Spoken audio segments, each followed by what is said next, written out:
The crack of his hand against my face didn't echo, it thudded, low and final. My head snapped sideways. The taste of blood filled my mouth. My parents were standing in the doorway. Their eyes flicked to the bruise blooming on my cheek. Then they looked at each other and left. No words, no outrage, just the sound of their shoes on the tile as they walked away. My husband smirked. They know better than to interfere. I didn't reply. I just stared at him, calm, like I was memorizing him. Before the rot. We met at a friend's wedding. He was charming, attentive, the kind of man who pulled out chairs and remembered how you liked your coffee. My parents adored him instantly, said he was solid, ambitious, a provider. At first he was. Flowers at my office, surprise trips, late-night whispers about our future. But control doesn't start with a slap. It starts with small permissions stolen. Who you see, what you wear, where you go. I didn't notice the bars of the cage until the door clicked shut. The shift. The first time he hit me, he cried afterward, said it was the stress. The second time, he bought me a necklace. By the third, he didn't bother with excuses. My parents saw the signs. They chose silence over scandal. That night, with the bruise still fresh, I realized something. I couldn't count on rescue. I'd have to become my own.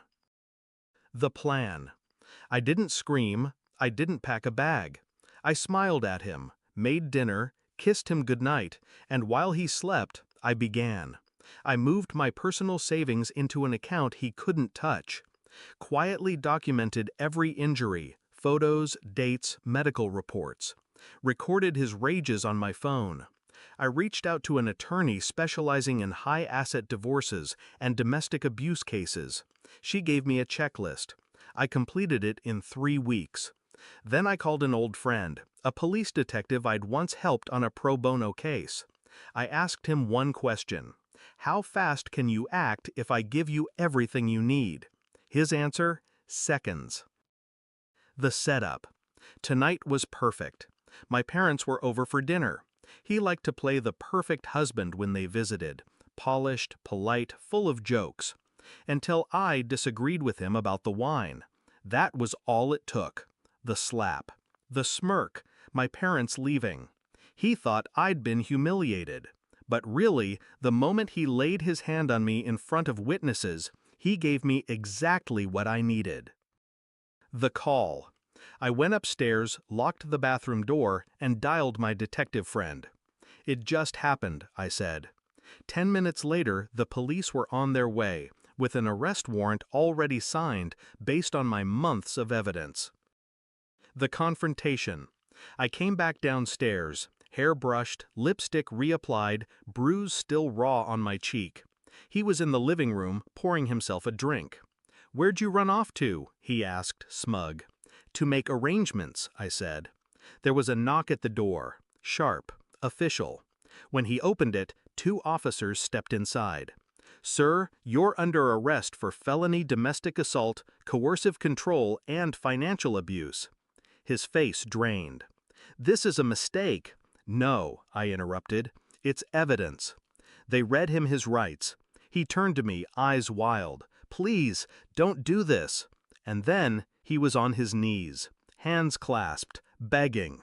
I just stepped back, watched as they cuffed him and led him out. The return. My parents walked back in just as the squad car's lights lit the street.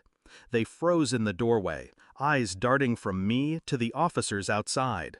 "What did you do?" my mother whispered. "What you wouldn't," I said. The aftermath. The restraining order was granted within hours. My attorney filed for divorce the next morning, seizing control of every shared asset. The court ordered him to vacate the house and surrender all firearms. The bruise healed. The silence in the house was louder but cleaner. My parents didn't speak to me for weeks. I didn't mind. Reflection. Some people wait for someone to save them. I used to be one of them. Now, when I look in the mirror, I see the truth. I am the rescue. And the next time someone hits me, there won't be a next time.